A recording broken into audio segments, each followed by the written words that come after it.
Баршаңызға қайырлы күн достар, сіздермен бірге мен Жайна, менің YouTube парақшама қош келдіңіздер.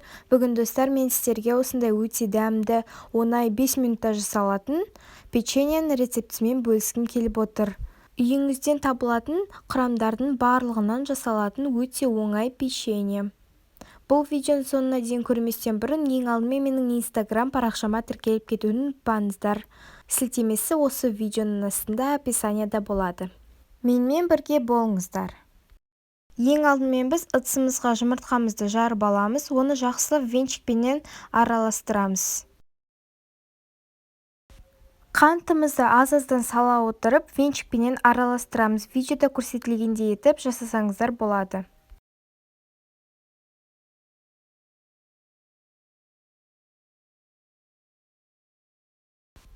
Осы массамыздың үстіне сұйық майымызды құйып, жақсылап венчикпенен араластырамыз. Бал, яғни мётымызды салып, тағы да жақсылап венчикпенен араластырамыз. Бізде осындай қоймалжың масса шығу керек.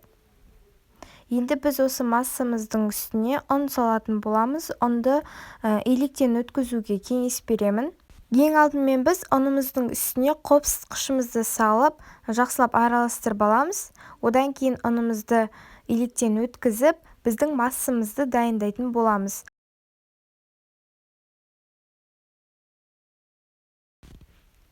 Біздің массамыз осындай қоймалжыңдау болғанда, біз оны қамыр етіп илейтін боламыз.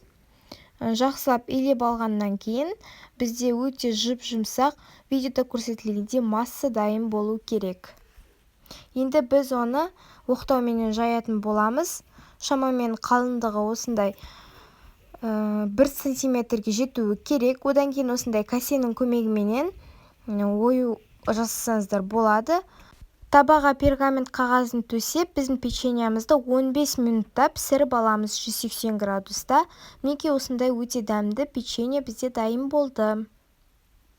Өте тез әрі оңай. Егер де бұл видео сіздерге ұнаса, лайк басып, комментария жазып, менің YouTube каналыма және де Instagram парақшама тіркеліп кетуді ұмытпаңыздар. Сау болыңыздар, назарларыңызға рахмет. Сіздермен бірге болған мен Жайна.